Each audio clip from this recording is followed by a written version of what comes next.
So, elaboration ba?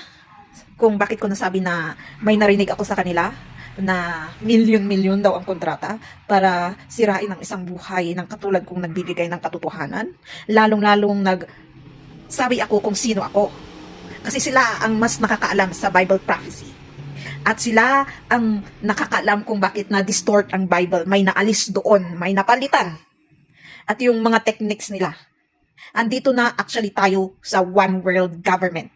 Kaya lahat ng sasabihin nila sa leaders sa buong mundo kung tungkol sa masisira yung one world government is gagawa sila ng meetings para isi-save yun. Pwede namang i-save.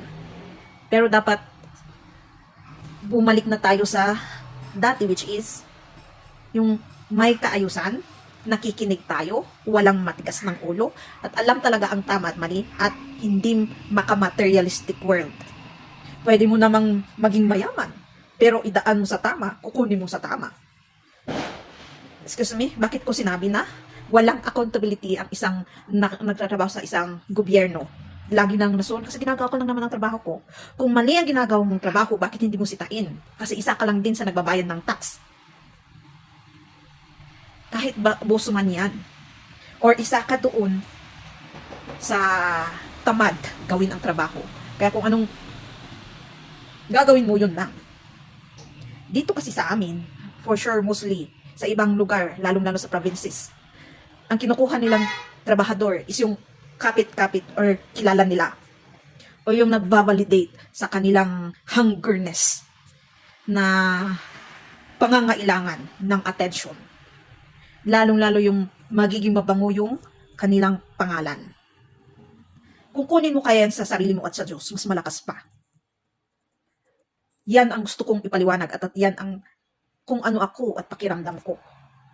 Kaya nahihirapan yung paligid ko na para silang papansin. Eh, hindi mo naman kailangan yung pansin nila. Na parang naguunahan sila magpapansin sa'yo. Ibigay mo na lang kaya sa sarili mo. Sa pamamagitan ng healing your pains and traumas, cutting your general curses. Katulad ng pagiging accountability. Hindi nila alam na sa sasabi ng ginagawa lang namin yung trabaho namin, lalo-lalo sa mga malalaking organization, government yan or private, is may nasisira silang buhay ng iba. Sabi kasi dun sa messages, this sacrifice you. Naniniwala ako sa kung anong dumating sa'yo, lalong-lalo yung mga nagbibigay ng message, yun ay message mo sa FYP mo. Doon ako natuto. At pag i-link mo nga yung observations mo, and i-verify mo, oo nga naman. Pero gets what resonate and doesn't resonate. Your community sacrifice you for the contract of millions. So sabi ko dito, di ba, ipapasa ko ang corona. Hindi actually, ipapasa ang corona. Kundi ibabalik ko sa inyo yung hungerness na kailangan nyo. Ito yung pansin na gusto nyo. Pero kakaiba kasi consequences yan ng mga actions nyo. Wala na akong kinalaman. Ako, nagsasabi lang ako ng experience ko sa mga katulad nyong ang tigas-tigas ng ulo, na akala walang mali na ginagawa. Sabi ko nga, kung gusto nyo iligtas ang sarili nyo, accountability is the best, which is reflection, acceptance, repentance sa sarili mo at sa Diyos. Walang makakapagligtas sa'yo kahit mayaman ka, kahit yung pera mo. Paano mo makukuha yung sense na nakukuha mo na yung consequences or karma na hindi maganda? Hindi maganda ang pakikitunungan ng iba sa'yo. Laging magulo sa loob ng pamilya, may away. Health problem. Laging mainitin yung ulo mo. Walang peace of mind. Minsan hindi mo pa naiintindihan kung bakit walang peace of mind. Siyempre yung iba nakikita mo kasi nakakainit nga yung sitwasyon na yun. Nakakaranas ka din ng katulad ng sarili mo, which is jealousy, greed, envy. Alam mo ang ugali mo. Pero yung good karma, na kahit nakakaranas ka ng envy, jealousy, greed sa iba, meron pa rin ibibigay ang universe na bait sa'yo. Kung kunwari hindi mo naman inaas ang tulong ng isang tao, biglang darating siya sa'yo and sasabihin, tutulungan na kita. Huwag kang mag-alala. Katulad nito pagbibigay ng message.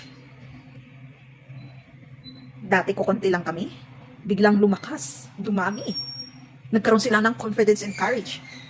Isa yan sa patunay na you believe also in your prayers, in your task, in your purpose.